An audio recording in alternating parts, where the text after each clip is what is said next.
everyone, welcome back to my channel. If you're new here, I'm Sue of Bendnstretch with Sue. In today's video, I'm going to be taking you through a yoga practice by request by a strong supporter, follower of the channel, Paul. This one's for you, and we're going to be going through shoulder stand and plow pose. So I'll lead you through a little bit of a warm-up and opening to the body so that we can then safely execute those poses. Now, whether you're a beginner or a more advanced practitioner, this one will be for you. I'll provide lots of options. You'll see I have some props here available. I have a couple of yoga blocks which can be really helpful depending where you're at. I'll be incorporating them through the practice. I also have a bolster that you could be using, or even and possibly a blanket. And finally, I even have a chair that can provide you with some options. So stay tuned. If you haven't already, I'd love it if you subscribe or consider subscribing, and be sure to give me one of these if you like it and hit that notification bell. So let's get started right now. We begin this practice in a child's pose, taking a moment to center. Then as we carefully unroll into a bit of an angry cat, we move into that sequence of lubricating and warming the spine through cat-cow. Following the breath as we move this way. Taking the hands further forward over to the left edge of the mat to make your child's pose now a lateral one as we stretch and open the right. Moving the hands over to the right as we stretch the left side. So nice long length from the fingertips to the tailbone. Bringing it back to table.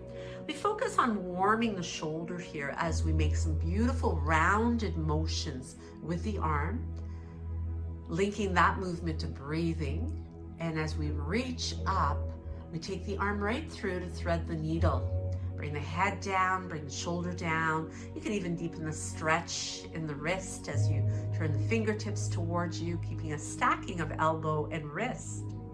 Sliding it out, restoring your position to table. And once you're reset, let's do the left side. Getting at that warm and lubricating, the blood flowing, synovial fluid moving in the joint to keep it lubricated, threading the needle to the opposite side. So same thing here, resting the head, intending the upper arm to the mat. And as you take it out, take the hands a little further forward to move up into your downward facing dog. Three-legged dog draws that right foot forward to come into a beautiful long lunge with left hand under shoulder. Right arm reaches up as we create a little bit more turn in the torso by placing the hand behind the head. Lunging again to step left foot to meet right. Inhale. Exhale to fold. Squeezing out the breath and then filling up again with prana as we bring the hands overhead. Exhale, let those hands land at your heart. Breathe in, scoop those arms up, little back bend. Beautiful bow as you empty out the breath. Inhale to flatten your back, planting the hands and stepping way back to your downward dog. Flow through to your hip plank, lower, press up into cobra or right up into upward dog to take back your downward facing dog. Lifting the left leg for three-legged dog on the other side as we get a little warmer here. We place the right hand under the shoulder as we reach up with left. Again, we create that beautiful shoulder opening, chest opening by placing the hand on the back of the head. As we step the right foot to meet the left, we fold from that flat back and we inhale to scoop through tall mountain. Once again, we bow right back down into forward fold. Inhale halfway up and let's step it right back with both legs, moving through your vinyasa here. A little flow that really warms the body, preparing it for those inversions that we will be moving into. So a little pause, a child's pose here, to take a moment to make that transition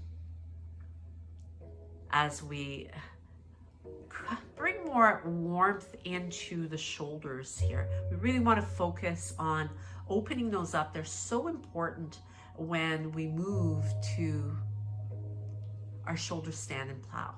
So with the sit bones grounded, the legs to the side, to the left side, we sit on the right hip.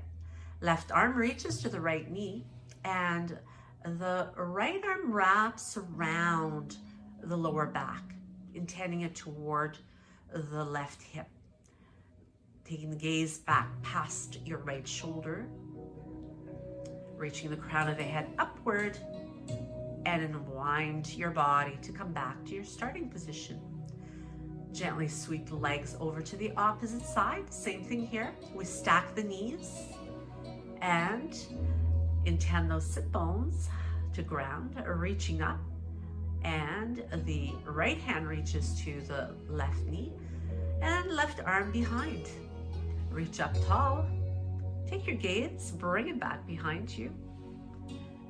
Trying to intend those shoulders as level as you can.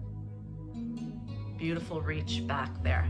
Try to wrap those fingers around and unwind as you uncross the legs and stretch them out nice and long. Taking a big stretch across the chest, interlace the fingers behind your back and take a bow. Allowing your navel to draw towards your thighs as the hands come further away from the back.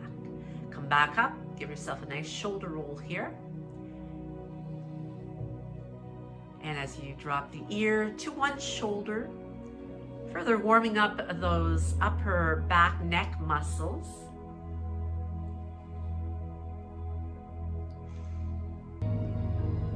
Now from a tall seated position, we bring some props here for our very first option of shoulder stand. This isn't too dissimilar to legs up against the wall. In fact, it's a great way to get started.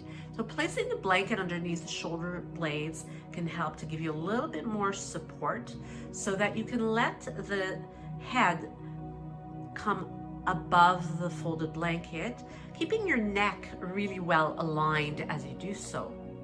And with the legs up against the wall, I have the bolster or block near me so that I can slide the bolster underneath my pelvis as I keep the legs extended.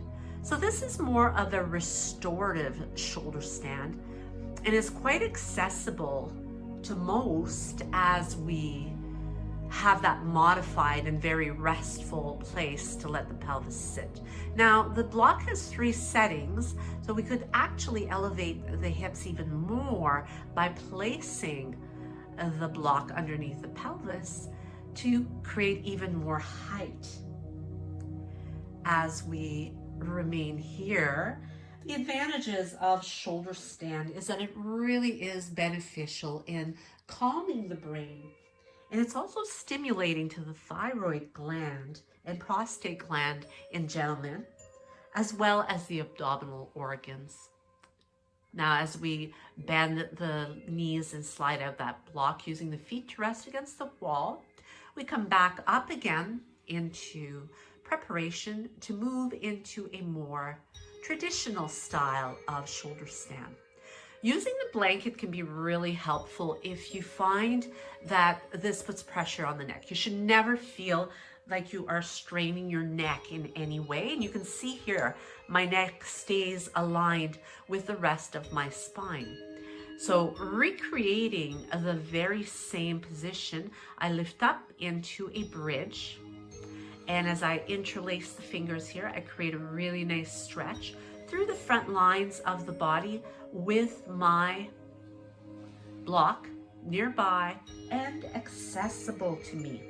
This stretches the shoulders and the neck in preparation for the next step from that bridge. Placing the hands at your sides, you're going to lift up and Walk the shoulder blades toward each other to get more of a lift. And now, using the block very much in the same manner as I did against the wall, I extend the legs up. So once again, recreating that modified shoulder stand, but without the wall, I have to use my own engagement in order to maintain its positioning. Sliding the block out of the way and bringing the hands to the very back of the pelvis. So I wrap them around the outer hips, coming up onto those balls of the feet and making my way up into a gentler version of shoulder stand. As I maintain legs over the hips, now I may want to walk the hands up a little bit higher to now make my way in more of a traditional shoulder stand, where we bring the stacking of the legs over the hips and trying to really engage the core to get hips over the shoulders. So as I release and roll it down again, I bring the knees in for a squeeze. You can see in this one, I have my chair as a prop to make it more accessible for me to move into plow pose from my shoulder stand. With the support of my hands to the lower back, I'm able to get alignment of hips over shoulders and maintain this really beneficial position where I stimulate the abdominal muscles, thyroid gland, help to calm the brain, and I'm able to stay there quite comfortably. The neck is well aligned because of the support of the blanket under my shoulders. As I roll out, I give myself some counterbalance by drawing the knees in and lifting up. In this one, I now have 2 blocks, so I'm moving down lower as I once again come from my shoulder stand position and allow my alignment to come in play first, and then releasing one foot, looking for the blocks, and then the other foot. So it looks like I have them both stacked on the same block there. I could have the blocks maybe a little bit further away in order to make the reach a little bit more balanced. But as I hold here quite comfortably, this once again makes it more accessible if you're not quite ready to have the feet coming all the way down to the mat. As I unroll, I squeeze in again. Getting comfortable and ready to bring ourselves back now to a more advanced version. As the chair is gone, the blocks are gone, moving up to that shoulder stand, finding the position and support with the hands, again making sure the neck is comfortable. And from here, we slowly find alignment and bring one foot down, bring the other foot down. Now you could do both at the same time as well if you wanted to make it a little bit more challenging for the core. From here you can stay on the tips of your toes, or you could flatten the tops of the feet completely. Maybe even bringing the knees in a little bit more, right alongside the ears. You can have the hands away, or you could just tuck them in right by the ears as you maintain a deeper forward fold. As you straighten the legs again and press those knees toward the ceiling, begin to slowly and with control unroll your spine to allow yourself to bring those legs up, and with control lower and allow the legs to come all the way down. From here, with the knees bent and feet flat on the mat, we move up to bridge. It's a great way to bring a counterbalance to our spine, and we follow it with our spinal twists, which always reset the balance, not only to the spine, but to the nervous system. And in this position, we prepare for relaxation and really allow the setting in of the benefits from these wonderful inversions of shoulder stand and plow that really make inversion accessible to all. The benefits that they provide are quite numerous, from stimulating the abdominal organs, the thyroid gland, the stretch, the shoulders, the spine, and they are really beneficial to help fatigue and stress, even depression and insomnia. Now, as we prepare ourselves for that final Shavasana, final relaxation, let yourself close the eyes, let your breath slow down and soften as you simply soak it all in.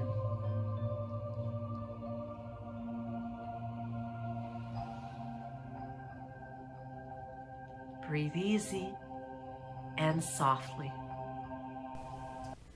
I'd really like to thank you for your time today. I hope that it was really helpful to you and informative. And I'd like to leave you with a thought for the day as I dig into this deck of Louise Hay's heart thoughts. And what I have here today is, I love and accept myself. Look into the mirror and say, I love and accept myself exactly as I am.